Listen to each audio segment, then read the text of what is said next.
Standard 9th ધોરણ 9 English unit number 5 રાની કી વાવ. વિદ્યાર્થી મિત્રો, આજે રાણી કી વાવ છે એ ખૂબ જ પ્રાચીન શિલ્પ સ્થાપત્ય માટેનું જાણીતું સ્થળ છે અને એ વિશે આપણને અહીંયા ખૂબ જ રસપ્રદ માહિતી આપી છે. એ પહેલાં આપણે ગ્લોસરીના સ્પેલિંગ લખી લઈશું.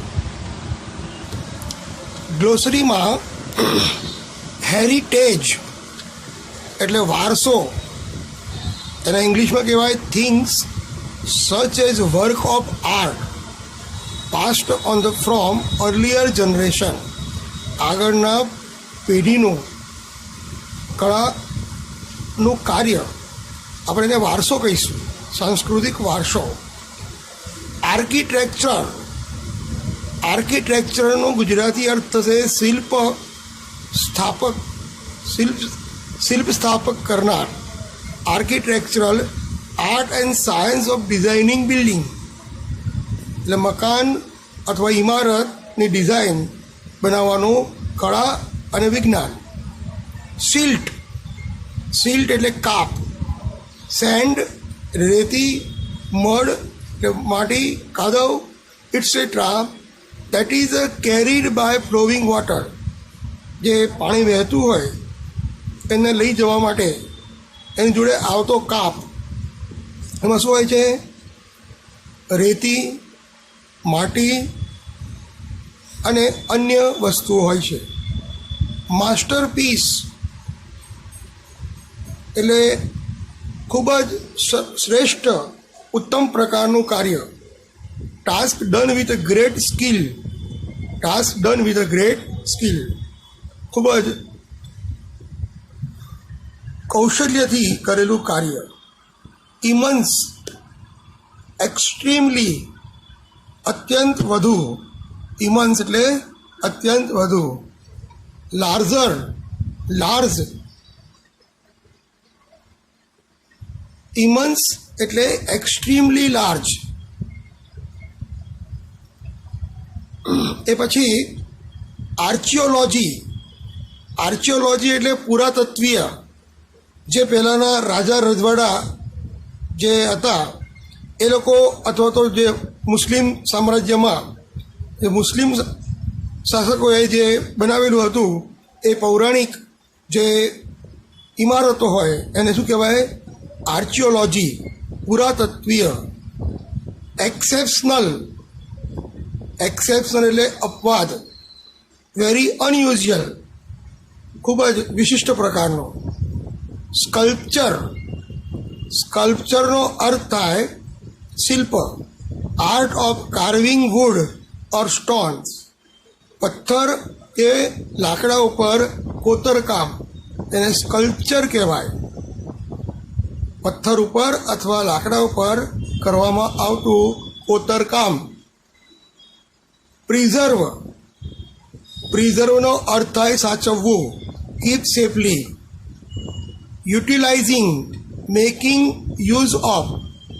યુટિલાઇઝિંગ એટલે નો ઉપયોગ કરવો, યુટિલાઇઝિંગ એટલે નો ઉપયોગ કરવો. મેગ્નિફિશન્ટ, મેગ્નિફિશન્ટ એટલે અદ્ભુત, ઇમ્પ્રેસિવ. નોમિનેટેડ, પસંદગી પામવી. ફોર્મલી પ્રપોઝ ટુ ચૂઝ એટલે પસંદગી પામવી. એસ્થેટિક નો અર્થ થાય સુંદર, બ્યુટિફુલ. એન્ચેન્ટિંગ એનો અર્થ થાય ખૂબ જ આનંદપ્રદ, ડિલાઇટફુલ. ડિનાસ્ટી, ડિનાસ્ટીનો અર્થ થાય સામ્રાજ્ય. Series of ruler of the same family. Dynasty એટલે વંશ. સિગ્નિફિકન્સ એટલે અર્થ, meaning, earth.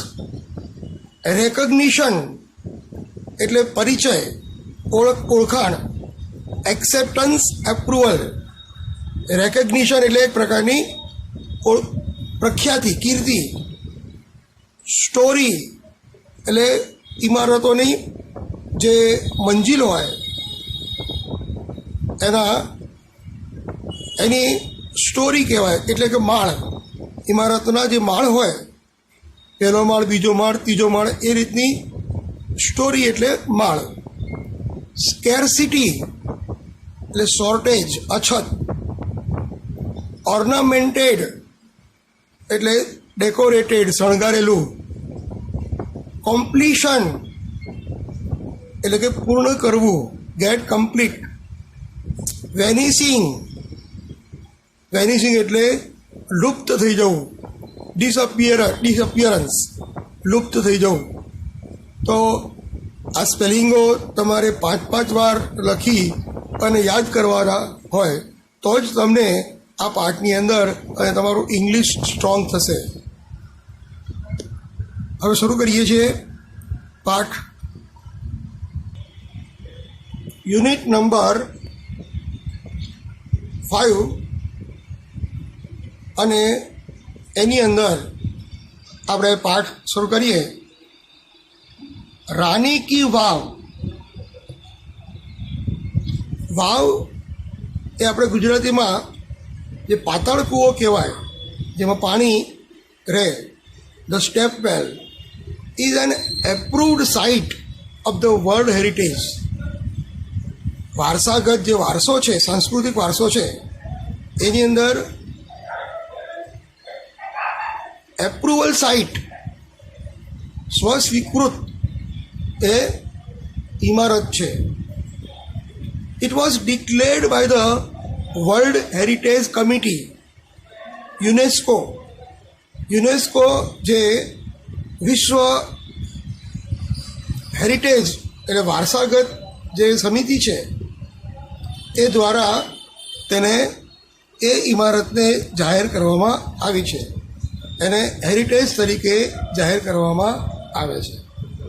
UNESCO has recognized this masterpiece as an exceptional example of water management system. UNESCO એ વિશ્વ સ્તરની એક સંસ્થા છે. એણે આ જે વાવ છે એને પાણી માટેની વ્યવસ્થા માટે, પાણીના વ્યવસ્થા માટેની ખૂબ જ શ્રેષ્ઠ એ ઉદાહરણરૂપ આ ઇમારત છે એવું યુનેસ્કોએ જાહેર કર્યું છે. It is a wonderful sample of technological development for utilizing groundwater resource in a single structure. આ ટેકનિકલ ડેવલપમેન્ટ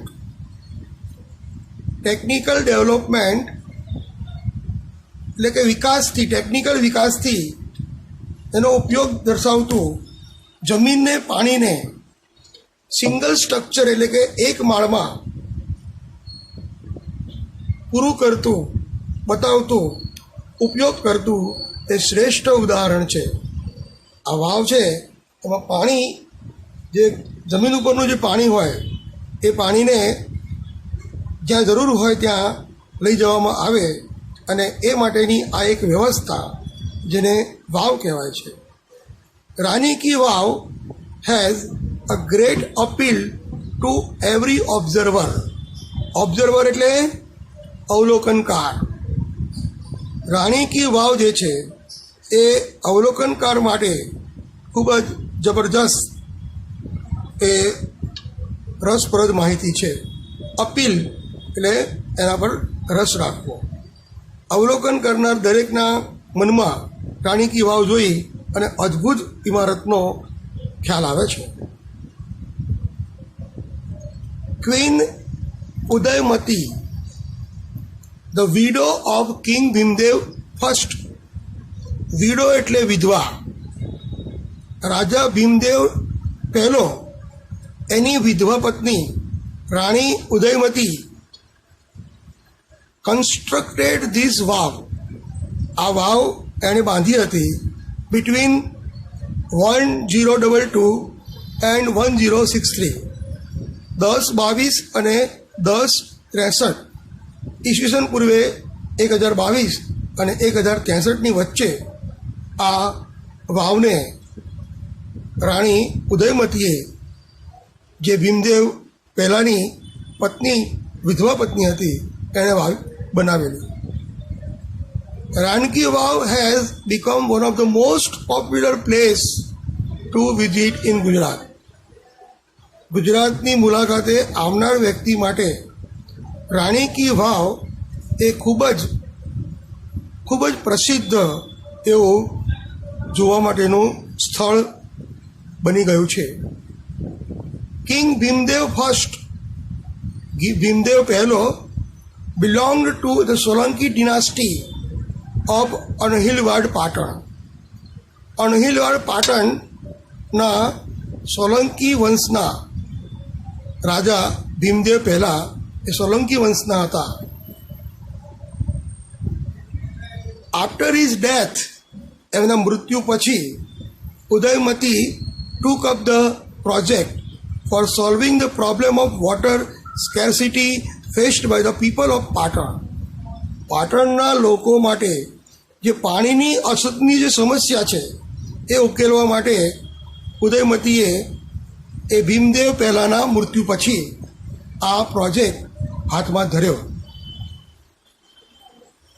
અનફોર્ચ્યુનેટલી, કમનસીબે, the queen also died before the completion of this structure. આ ઇમારત પૂર્ણ થાય એ પહેલાં જ રાણીનું મૃત્યુ થયું. In the world of architecture, શિલ્પ સ્થાપત્યના વિશ્વમાં her beautiful idea has received immense appreciation. તેનો સુંદર વિચાર એ અત્યંત પ્રશંસનીય બની રહ્યો. તમને ખ્યાલ આવ્યો કે ભીમદેવ પહેલો એની પત્ની હતી જે વિધવા બની ક્વીન ઉદયમતી, અને પાટણ લોકોના પાણીની સમસ્યા દૂર કરવા માટે તેણે આ વાવ બનાવી. પણ કમનસીબે વાવનું કામ પૂરું થયું એ વખતે રાણી પણ મૃત્યુ પામ્યા હતા. ક્વીન્સ સ્ટેપવેલ, સ્ટેપવેલ એટલે પાતાળ કૂવો આમ તો થાય. અહીંયા રાણી કી વાવ ઇઝ 7 સ્ટોરીડ સ્ટ્રક્ચર, એ 7 માળની ઇમારત છે. ધીસ ઇસ્ટ ફેસિંગ સ્ટેપવેલ, આ પૂર્વ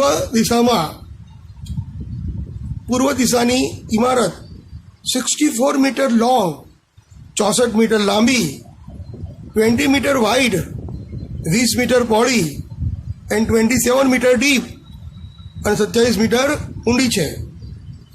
ઈચ સ્કલ્પચર, દરેક શિલ્પ, પેસેજ, માર્ગ, પિલર એટલે સ્તંભ, એન્ડ પેવિલિયન એટલે મુક્ત અને ખુલ્લો hall, room. In this magnificent structure has enchanting carving. દરેકે દરેક શિલ્પ ઉપર માર્ગ, રસ્તામાં જે માર્ગ હોય તે, પિલર એટલે કે સ્તંભ ઉપર, અને પેવેલિયન એટલે કે ખુલ્લી જે જગ્યા છે ત્યાં સુંદર, અદ્ભુત અને મનમોહક કોતરકામ કરવામાં આવ્યું છે. ઓન ઇટ્સ સાઇડ, તેની ચારેય દિવાલોમાં, સાઇડ વોલ્સ, તેની સામસામેની દિવાલોમાં દેર આર અરાઉન્ડ 800 સ્કલ્પચર્સ, 800 જેટલા શિલ્પ સ્થાપત્ય ત્યાં એની દિવાલો પર જોવા મળે છે. There are nearly 400 big sculptures of different gods and goddess in the Vav at present. હાલમાં આ જે વાવ છે એમાં 400થી પણ વધુ સ્કલ્પચર એટલે શિલ્પો અને અલગ અલગ ભગવાન અને દેવીના ત્યાં કોતરકામથી કરેલી આ ઇમારત છે. એમાં 400થી પણ વધુ દેવદેવીઓના સ્કલ્પચર એટલે શિલ્પ ત્યાં જોવા મળે છે. હાલમાં વાવની અંદર તમને દેવી અને દેવતાઓના શિલ્પ સ્થાપત્યના 400થી પણ વધુ પ્રતિમાઓ આપણને જોવા મળે છે. These numbers would have been many more in the past in its original structure. This number, એટલે આ number would have been many more in the past in its original structure. એટલે મૂળભૂત જે ઇમારત હતી એમાં આના કરતાં પણ વધારે સંખ્યામાં આવા શિલ્પ સ્થાપત્યની પ્રતિમાઓ હતી. ઈચ સ્ટોરી, પ્રત્યેક માળ, હેઝ અ નેરો કોરિડોર, પ્રત્યેક માળને એક નાનકડો કોરિડોર એટલે પ્રવેશનું સ્થળ for the visitors to appreciate beauty of sculpture. જે મુલાકાતી ત્યાં જોવા આવે એ લોકો આ શિલ્પ સ્થાપત્યની પ્રતિમાઓ કોતરકામ જોઈને ખૂબ જ વખાણ કરે છે. And carving engraved on the walls, દિવાલો પર જે કોતરકામ કરી અને જે બીબામાં ઢાળવામાં આવે છે એવી પ્રતિમાઓ એ મુલાકાતીઓને ખૂબ જ પ્રશંસનીય બની રહે છે. ઇવન ધ પિલર્સ ઓફ વાવ are not exceptional to it. આમાં જે પિલર, જે સ્તંભ છે એ પણ એ એક અપવાદરૂપ ખૂબ જ વિશિષ્ટ પ્રકારનો છે. They display splendid artistic marvel on the stone. તેઓ પથ્થર ઉપર જે માર્વેલ, અદ્ભુત અને કલા કૌશલ્યવાળું ભવ્ય પ્રદર્શન યોજે છે. મિત્રો, આપણે આજે અહીંયા રોકાઈશું અને નેક્સ્ટ ટાઈમ આપણે પાઠ પૂરો કરીશું.